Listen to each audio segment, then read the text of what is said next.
Alright guys, here's my car. It's the 89, it's actually the 89 minus. Just got my swap finished. Pulled it out of the garage. It's the first couple times I've actually, first time it's been washed. And actually I should say, first time it's been detailed in 3 years.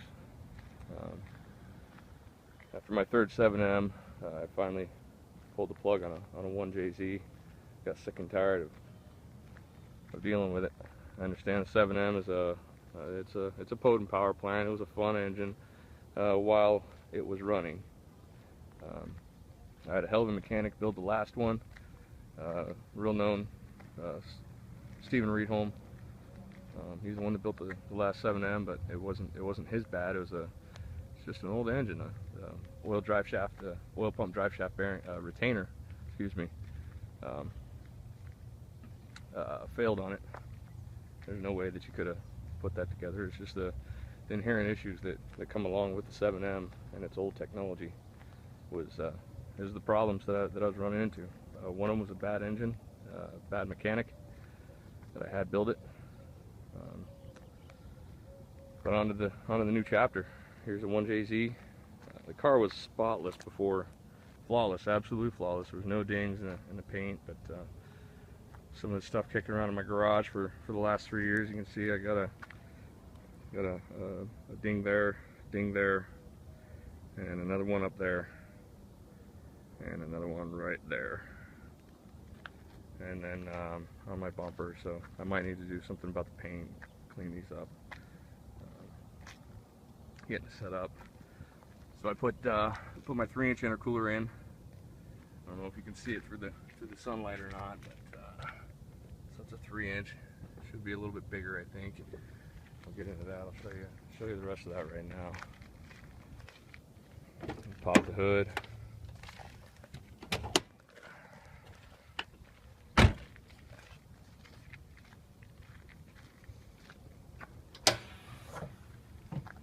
There we have it. There is my 1J swap.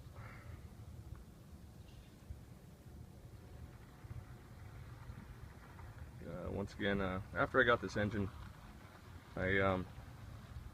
Stephen Reedholm again, he went ahead and he was nice enough to put together just do a gasket overhaul. That's it. He hot tanked it, cleaned out, made sure everything was good, all the bearings, everything's good, all the tolerances are together, everything was nice. And then, so here's the intercooler. You can see down there, I wanted to put V-bands on there, but it's just added expense that it was really not even necessary.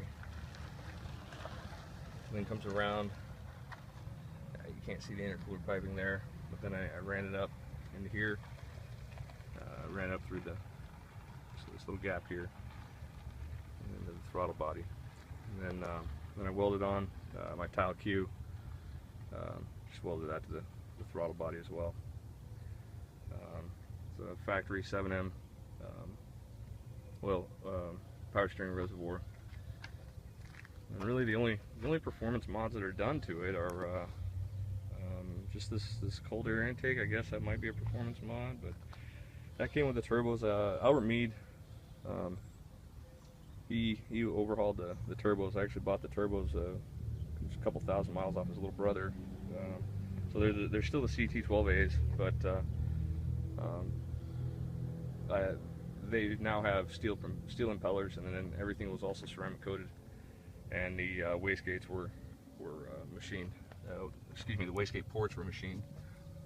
I don't know if we can see it or not, but then we got the 3-inch Y pipe, and then I also made I fabricated another 3-inch stainless down pipe, and I put a Turbine Exhaust 3-inch resonator on that, just to try to get the drone down. And then I also have for the exhaust side, it's also Aero Turbine. I ran a 4-inch back when I had my 7M a couple years back. I was going to build my 7M. I was shooting for north of 700 horsepower, and you know, life got in the way, and I ended up blowing up my engine anyway. So whatever. But I think I'm going to just turn that down and then go back to go with a 3-inch and just fabricate a new 3-inch. Maybe I'll post some videos of that. I've got some videos if you guys are interested of when I was fabricating up my downpipe as well. I could show. But aside from the exhaust, the intake, that's it. I need to hook up my MAC valve for my electronic boost controller. And then I have the adjustable boost controller right here. It's the eBoost Street. So I got to get that hooked up. There's a little bit of a miss that I have to figure out. It's not running absolutely flawless yet. It's only when it idles. It's only at idle. I got to figure that out, and then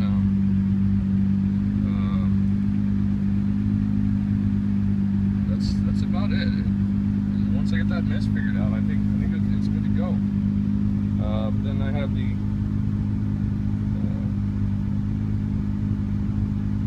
AEM wideband right there, and then sitting inside the garage. I didn't take exactly the best care of everything, and now I have a couple tears in my seat, so I'll end up having to do some new seat covers before I destroy the padding. Everything's good. Everything in it's really still really nice. Still a super clean car. Crack-free dash. It's a factory dash, the original one. I bought this car off a 7-year-old man who lived in Washington, babied it. When I bought it, it included a car cover even. A car cover. I've never actually used it. I just parked it in the garage. And then when I'm at work, I park it under cover, under an awning, if I need to. There's the back seats. The carpet's still really clean. Everything in it's still super clean. It's a really nice car. I've done my best to take care of it. It's not enough to cost me a crap ton of money. I guess that's the MO for. You can hear the throttle just it's inconsistent, or the idle's a little bit inconsistent. I had to replace the idle air control valve because it was bad. The original one that came with the engine was bad. Here's a new one. And then every now and then you can hear almost like a